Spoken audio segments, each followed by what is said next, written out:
Hello everyone. Great. I'm Valentine Helaine, data consultant, senior data consultant at Artefact. I'm specialized in environmental impact and sustainable usage of data and AI. I'm really happy to be here today for this roundtable called Cooling the Cloud, Solution to Minimize Data Center Impact with you too. So Helaine Berner, Head of Sustainability at EcoDataCenter, a Scandinavian operator which is known for renewable energy infrastructure and local ecosystem integration. And with you, Linda Lescuyer, so Head of Innovative Sustainability at Data4. Data4, so French company, exactly. So a French operator, a data center operator with 38 data centers in 6 countries. Thanks a lot for coming here today. So just a quick introduction. So why are we talking about data centers today? The European Commission said that estimate the number of data centers to 2,000 in European Union, and we expect this number to rise in the upcoming years to cover all of the usage of data, AI, and especially the massive new usage of generative AI. But this brings a question of the impact of the data centers that we have. And so I will go into the topic. We think data center is the kind of an energy-hungry black box that we don't really know about. Helaine, my question for you is, what are the best practices and the innovative solution that we can have to integrate the data centers into the local ecosystem? Yes, thanks, and thanks a lot for having us here. It's really great to be here, and I'm representing then EcoDataCenter, which is a Swedish data center operator. And to your question, I think that it's a really important topic that we are moving away from the view of the data center as some kind of only power-hungry black box that no one knows about into actually becoming a substantial part of the energy system and a part of our digital infrastructure. And I think one very tangible way of doing that is definitely that there is an impact from data center. There's no doubt about it. It is an energy-consuming business that we are all depending on. However, it is also an industry that generates a lot of waste heat that actually can be reused for many different purposes. And as we see the technological development of compute progressing, we also see that the cooling temperatures that data centers need to operate in actually opens up the case for more and more interesting use cases for taking care of the waste heat from data centers, which is something that we are actively working on in Sweden, where we operate our data centers at the moment, connecting them to the local energy utility companies' production plants for biofuel and also for district heating. So I think that's kind of one important way that we actually make use of data centers, taking care of the waste heat. And then, of course, data centers is also a part of the local society. How do we benefit the local societies that we are operating in, both in terms of giving back to the communities, but also in terms of creating job opportunities where we operate. So I think there are many different ways and aspects to look at that, but I think it's important to always consider data centers as part of the local ecosystem. Great, thank you, Helaine. And Linda, this integration to the local ecosystem, to the territory and the surrounding communities, how does that resonate with your experience at Data4? Yes. Totally agree with Helaine on different points. Let's remind that data center first is the backbone of all digital services. So we are part of the infrastructure which will support AI, supporting already the cloud. So we are also involved in all the sustainable approach of all these AI sustainable services. So it's very important that we take care about sustainability, we take care about our integration into local communities. Let me say that we are like railway for the train, but we are the infrastructure for the digital services. So it's very important to support that. Regarding this integration into local communities, first of all, it's very important to remind that we are not providing only bad impact. We are providing also beneficial to local communities. The first point is the job creation. We are developing new jobs. At Data4, we have measured that we have increased into hiring this year about 66%. So it's really impressive on that. And on our campus in Paris, in the south of Paris, we know that every day there is more than 1,000 people full-time dedicated to operate our data center. So it's really creating jobs. That's the first impact, positive impact. And let me come back to the heat reuse. Of course, it's very interesting to provide this heat when it's possible to heating network, but sometimes, and most of the time, it's not possible because the heating network is not already existing. And we can't put one data center on each heating network. So, and in addition, I would like to say that we have a good regulation providing us new challenges on optimization of energy into buildings. And so there is less and less need of heat. And for that, we think at Data4 that we need to innovate. We need to think different. And we have, for that, make a very interesting partnership with universities, the foundation of the University Paris-Saclay, in order to create a new project where we cultivate algae thanks to the heat of the data center. And with this algae, it's a new product, a new value for the territory. And we can create food for animals, but also for human. We can use this algae for pharmacology or cosmetics. So it's also a way to create additional value around the ecosystem of data center. So, of course, there is challenges regarding environmental impact and data center, and we can come back on that maybe with the second question. But first, I would like to highlight that there is plenty of beneficial, and we don't have to forget that when we talk about sustainability. Thanks a lot, Linda, and that's very clear, and I agree with you. It's really interesting to see how you want to discuss about the integration in communities and the idea of collaboration that you have with your surrounding ecosystem.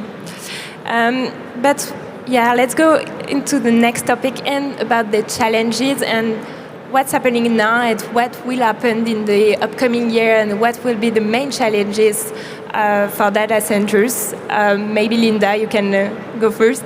Okay.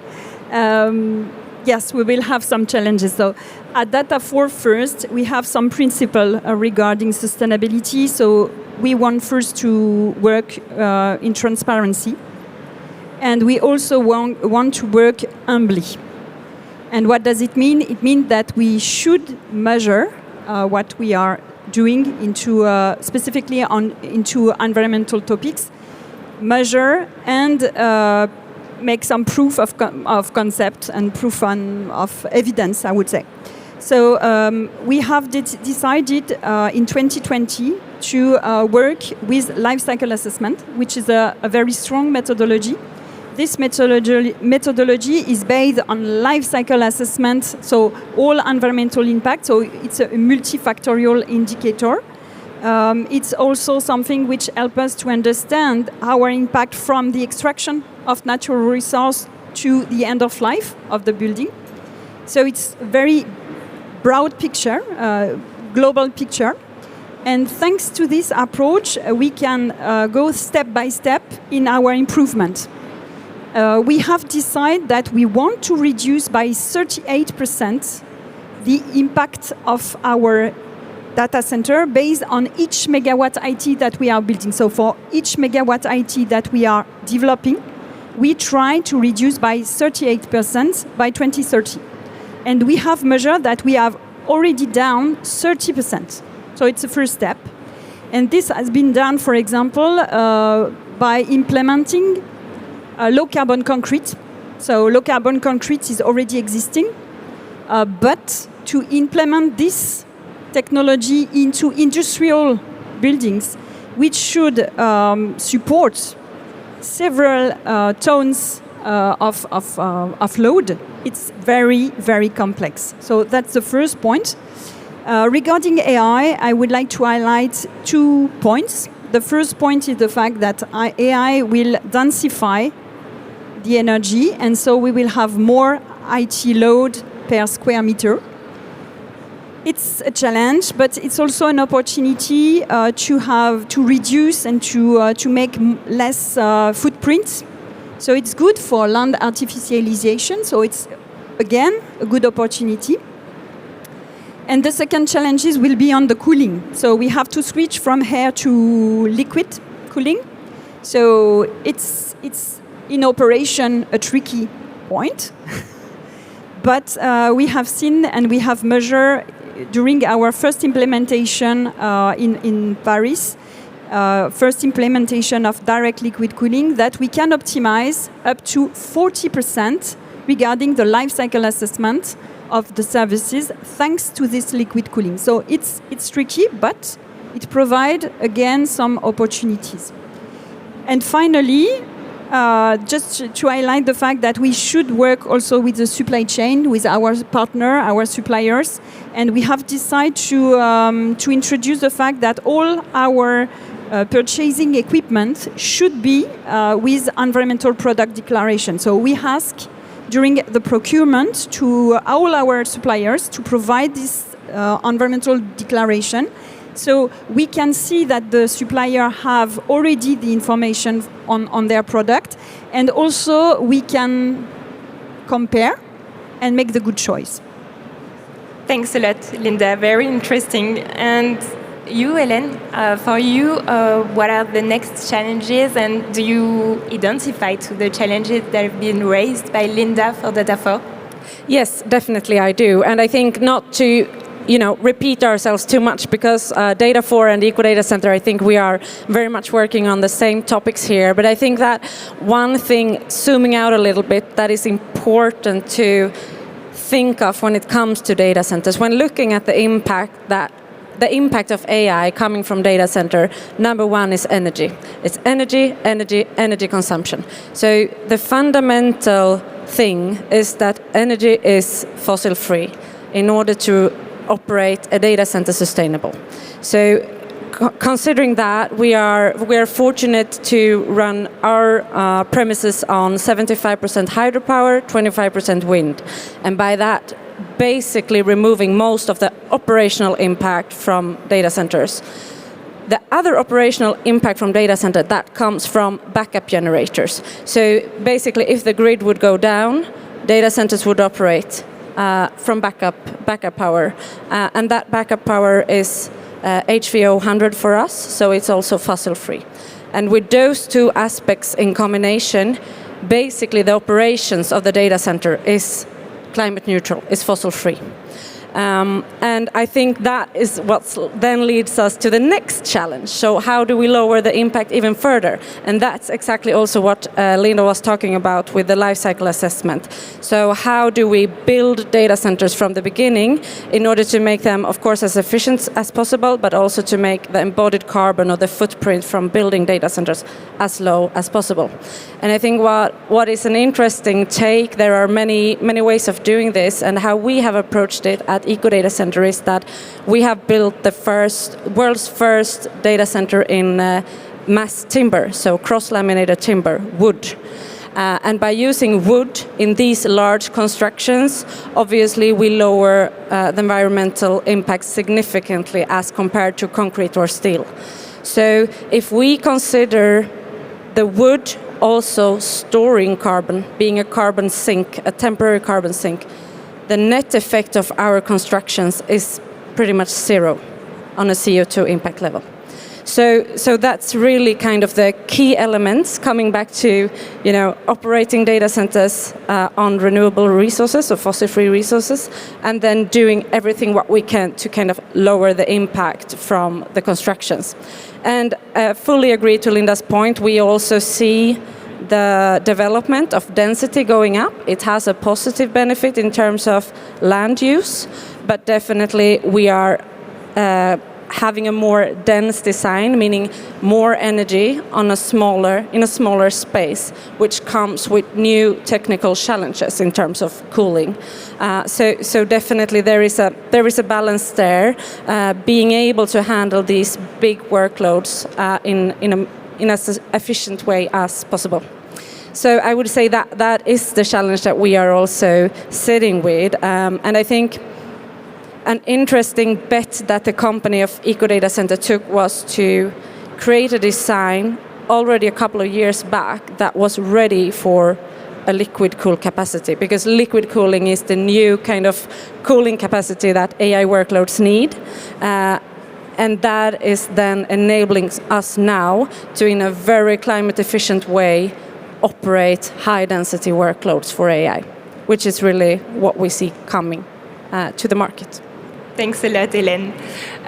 We still have some time for one last question. If the audience had to remember only one big priority for you in the upcoming years, what would it be? And maybe, who wants to go first? I can go first. Okay, great. I think that, it's coming back to data centers being larger, becoming larger. We're building a site now that is 250 megawatts at least, and the numbers keep increasing. And what this means is that data centers are a pivotal part of the energy system, and we also must treat them that way. Not only it's a energy consuming entity, it's a part of the energy ecosystem, for good and bad. And we must face that challenge. And the smarter we do it, the lower the impact from AI. That's nice, because I can complete. We have talked about energy and the fact that we of course we are using renewable energy, also renewable electricity and HVO. The problem with AI is, as you said, we will need more power. And let's say I'm French, and I could make a cocorico, as we said. We have in France the opportunity also to use nuclear power. Of course, it's not renewable, but at least it's decarbonized energy, and that could support also the development of AI into Europe. I hope so. So that's one of the message I would like to say. But I would like also to reinforce another message. I think it's very important that please let us innovate. I'm concerned about the fact that there is more and more regulation about data center, because we are a pop-up industry, pop-up sector, and everyone wants to be part, even the regulator. But during the last 10 years, we have improved our energy efficiency by at least 50%. With the PUE going from 2.0 to 1.5 roughly at sector level. Some of us are better than that, but roughly 1.5, so 50% of energy efficiency without any regulation. And I think innovation is very key, because if we want to solve challenges, we have to think out of the box. And that's what we try to do with the biocircular data center, with the algae and symbiosis with the data center. So I think it's very, very important on that. Thanks a lot, very clear, and I hope the audience will remember that. It was a pleasure to have you both on stage today to discuss this really important topic. And thank you for attending it. I hope you will enjoy the rest of Adopt AI. Thank you, Helaine. Thanks a lot.